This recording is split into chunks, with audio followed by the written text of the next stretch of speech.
India's largest digital media network Suman టీవీతో చేతులు కలపండి. ఫ్రాంచైజ్ ద్వారా లోకల్ మీడియా పార్ట్నర్ అవ్వండి.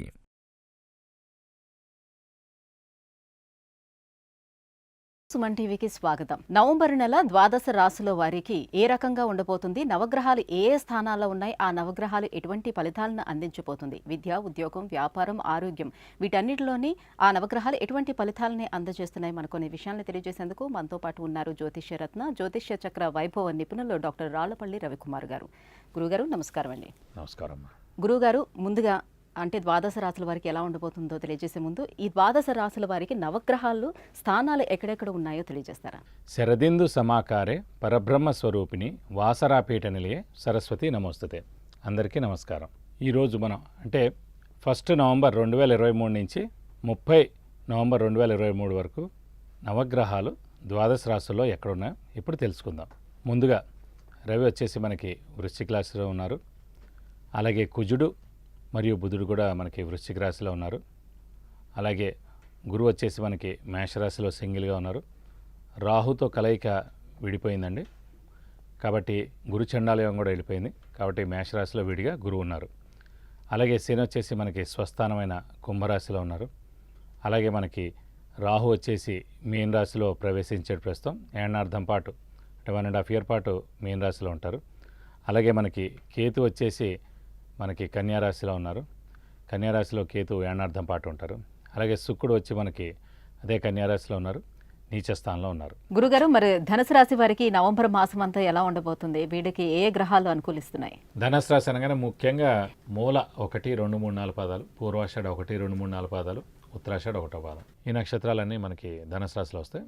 వీరికి అత్యుత్తమంగా ఉందని చెప్పుకోవాలి. ఎందుకంటే ముఖ్యంగా గురువు అనే గ్రహం పంచమ స్థానంలో చాలా బాగున్నాడు. తృతీయ స్థానంలో మనకి శని చాలా బాగున్నాడు. రాహు చతుర్థంలో మిశ్రమంగా ఉన్నాడు. దశమ స్థానంలో కేతు మిశ్రమంగా ఉన్నాడు. వాళ్ళతో నష్టమేం లేదు. ముఖ్యంగా గురుబలం, దైవబలం, దైవానుగ్రహం సంబంధించిన గురువు పంచమ స్థానంలో ఉన్నాడు. కాబట్టి పంచమ స్థానం అనేది సంతాన స్థానం కాబట్టి ముఖ్యంగా సంతానం లేని వారి సంతానం కలుగుతుంది. అలాగే నిరుద్యోగులకు ఉద్యోగం వస్తుంది. అలాగే ఉద్యోగస్తులకు ప్రమోషన్స్ వస్తాయి. శ్రమ, కాలం, ధనం వ్యర్థం కాకుండా ఉంటుంది. అవసరానికి డబ్బు సమకూరుతుంది. రావాల్సిన బాకీలు వసూలు అవుతాయి. వ్యాపారస్తులకి పట్టిందల్లా బంగారం. కొత్త వ్యాపారం స్టార్ట్ చేయొచ్చు, లేదంటే ఎక్స్పాన్షన్కి వెళ్ళచ్చు. స్పెక్యులేషన్స్ కలిసి వస్తాయి. షూరిటీస్ పెట్టవచ్చును, మధ్యవర్తిత్వం వహించవచ్చును.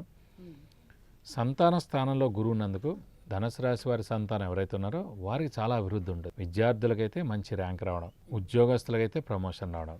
అదే సంతానం ఎవరైతే పెళ్లి గురించి వెయిట్ చేస్తున్నారో వాళ్ళకి పెళ్ళి అవ్వడం. అలాగే వాళ్ళకి సంతానం లేకపోతే వాళ్ళకి సంతానం కలగడం. సాధారణంగా అందరూ గోచారం చెప్తారు కానివ్వండి, ఆ గ్రహం కూడా ఎక్కడ ఉందో దాని స్థానం ఏదైతే అవుతుందో అది కూడా చెప్తే ఇంకా చాలా మంచిది. పంచమ స్థానం అంటే మనం ఏమనుకుంటాం, క్రియేటివిటీ, ఇంటెలిజెన్స్, లాజిక్ ప్లస్ సంతానం కూడా. సో ఆ సంతానం కూడా ఇవన్నీ కూడా వాళ్ళకి జరుగుతాయి అన్నమాట. వాళ్ళకి కూడా ఇంత మంచి జరుగుతుంది. ఇప్పుడు హెడ్ ఆఫ్ ది ఫ్యామిలీ అంటే హస్బెండ్ ఎవరైతే ఉన్నారో వారి జాతకంతో మెయిన్గా నడుస్తుంది ఫ్యామిలీ అంతా. వైఫ్ పిల్లలది ఎంత ఉన్నా కూడా. సో హెడ్ ఆఫ్ ది ఫ్యామిలీదే ధనుసు రాశి అనుకోండి, వైఫ్ది పిల్లలది ఏలినాటి శని ఉన్న మకర రాశి, కుంభరాశి, మీన రాశి ఉన్నా కూడా నష్టమేం లేదు. హెడ్ ఆఫ్ ది ఫ్యామిలీది బెస్ట్ టైం నడుస్తాం కాబట్టి ఇంటి మొత్తానికి కూడా అదే వర్తిస్తుంది. ఎందుకంటే ఇక్కడ పంచమ స్థానంలో గురువు ఉన్నాడు. సంతానానికి 100 జరుగుతుందని ఆల్రెడీ ఇందులో ఉంది. సో ఆ సంతానం ఎవరైతే ఉన్నారో వారికి ఏలినాటి శని నడుస్తున్నా కూడా అంత ఇబ్బంది ఏమి ఉండదు. వీరి జాతకరీత్యా అక్కడ బాగుందని చూపిస్తున్నందుకు. కాబట్టి అలా చూసుకోవాలన్నమాట. కాబట్టి ఈ దైవబలం కూడా బాగా ఉంది కాబట్టి ఎప్పటి నుంచి ఆగిపోయిన పనులన్నీ కూడా తప్పకుండా నెరవేరుతాయి. తీర్థయాత్రలు చేస్తారు, దైవ దర్శనం చేసుకుంటారు, గురువు గారిని కలుస్తారు, వారి యొక్క బ్లెస్సింగ్స్ తీసుకుంటారు. ఆరోగ్యం, ఆయుష్ చాలా బాగున్నాయి. ఇంట్లో పెద్దవాళ్ళు, చిన్నపిల్లలు, గృహిణులకు కూడా చాలా బాగుంది. అలాగే పట్టిందల్లా బంగారం అనే చెప్పుకోవచ్చు.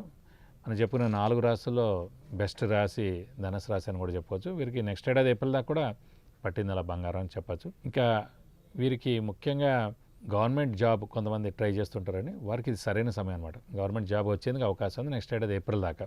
సో ఎలాంటి ఎగ్జామ్స్ ఉన్నా కూడా వాళ్ళు ప్రిపేర్ అవుతే చాలా మంచిది ధనుసు రాశి వారి ప్రస్తుతం. కూడా ముఖ్యంగా ఈ ముక్కు సూటితనం ఒక్కటి చాలా ఎక్కువగా ఉంటుంది, స్ట్రైట్ ఫార్వర్డ్నెస్. సో విల్లు దాని యొక్క సైన్ కూడా. సో ఒకసారి విల్లు ఎక్కి పెడితే వెనక్కి ఎలా రాదో అలాగా వారి మాట, వారి చేతలు ఏవైనా సరే మళ్ళీ వెనక్కి రావన్నమాట. వాళ్ళు చేసేస్తారు అలాంటి పనులు, అలాగే చెప్పేస్తారు కూడా మొహం మీద. అది ఒక్కడి గురించి తగ్గించుంటే మంచిది. ఎందుకంటే 4-5 రాశులకే ఉన్నాయి, వారికే శత్రువులు ఎక్కువ, ఏడుపులు ఎక్కువ ఉంటాయి. మనం ముక్కుసూటితనంగా ఉండడం, ఉన్నది ఉన్నట్టు చెప్పడం, సభలో కానీ జనాల్లో కానీ ఎక్కడున్నా కూడా అలా చెప్పడం ద్వారా మనకి శత్రువులు ఎక్కువగా ఉంటారు. ఏడుపులు కూడా ఎక్కువగా ఉంటాయి. సో ముఖ్యంగా వృషభ రాశి, కన్యా రాశి, సింహరాశి, తులారాశి, ధనుసు రాశి ఈ 5 రాశులు మటు ఖచ్చితంగా వీరికి ఎక్కువ శత్రువులు ఉండడం, ఎక్కువగా ఏడుపులు కూడా ఎక్కువగా ఉంటాయి. కాబట్టి కొంచెం ఈ ముక్కుసూటితనం తగ్గించుకుంటే మంచిది. సాధారణంగా అది డిఎన్ఏలో వచ్చినట్టే వస్తుంది, అలా తగ్గించుకోలేరు. కానీ కొన్ని ప్రభావాల నుంచి అనవసరంగా మనం ఇంకోటి కొన్ని జరగబోయే పనులు అంటే మనం ఏదో ఒక మంచి జాబ్కి అప్లై చేస్తున్నాం, ఇంటర్వ్యూ వెళ్ళొచ్చాం, నాకు ఈ జాబ్ వచ్చేస్తాను నలుగురికి చెప్పకూడదండి.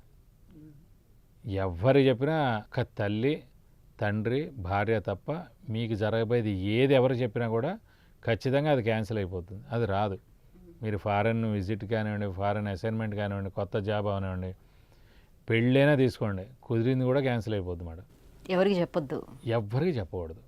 ఇది కలికాలం. ఎవ్వరు చెప్పినా మీ పెళ్ళి క్యాన్సిల్ అయిపోద్ది. వారం ముందు ఉందనగా, 4 రోజులు ముందు ఉందనగా సింపుల్గా చెప్పడం. అనుకోకుండా అబ్బాయి వాళ్ళు కన్ఫర్మ్ చేశారు పెళ్ళి ఓకే అని, చూపులయ్యే కానీ వాళ్ళు ఇప్పటివరకు చెప్పలేదు, కన్ఫర్మ్ చేశారు, 3 రోజుల లోపల చేసుకుంటే చేసుకుందాం, లేకపోతే మీ ఇష్టం అని చెప్పారు. అనుకోకుండా దృష్టి దోషం ఎక్కువ ఉంటుంది, దృష్టి దోషం, ఏడుపులు ఎక్కువ ఎవరికైనా సరే, ఏ రాశికైనా అండి. అందుకే ఇదివరకు చూడండి, మన బాబాయిలు కానీ, మేనమాలు కానీ, మేనత్తలు కానీ సంబంధం తెచ్చేవారు, అమ్మాయి 100కి 100 బెస్ట్, నేను ఉంటాను, ఏమైనా బాధ్యత వహిస్తాను, ఏ ఇబ్బంది రాదని ఉండేవారు. ఇప్పుడు మీ మేనమావ చెప్తారా, మీ మేనత్త చెప్తుందా, మీ బాబాయిలు చెప్తారా, మీ పిన్ని చెప్తారా మీకు పెళ్లి సంబంధం? ఎవరు చెప్పరు. బాగుంటే బాగుంటుంది, బాగాలేకపోతే మన ఇంట్లో వచ్చి కూర్చుంటారు వాళ్ళు. అందుకే ఎవరు చెప్పరు. అందుకే జ్యోతిష్యం మీద ఎక్కువగా భారం పడింది. మ్యాచ్ మేకింగ్, అందుకే అన్ని క్యాస్ట్లు, అన్ని క్రీడ్లు కూడా మ్యాచ్ మేకింగ్ చేయించుకుంటున్నారా లేదా? మరి మీరు ఎవరు నమ్ముతున్నారు? మేనమావ నమ్ముతున్నారా, మేనత్త నమ్ముతున్నారా, పిన్ని నమ్ముతున్నారా, బాబాయ్ నమ్ముతున్నారా? జ్యోతిష్యాన్ని నమ్ముతున్నారు. ఇప్పుడు ఆ నలుగురిని పక్కకు పెట్టారు. సో అందుకే ఇందులో కూడా అంత ఉంది. కాబట్టి సో మనం ఎవరికి చెప్పినా కూడా మన పెళ్ళి ఆగిపోవచ్చు, మన ఉద్యోగం పోవచ్చు, వచ్చేది చేద్దాకా రాదు. అది ఎవ్వరికి చెప్పకూడదు. జరిగిన తర్వాత చెప్పండి, నష్టమేముంది?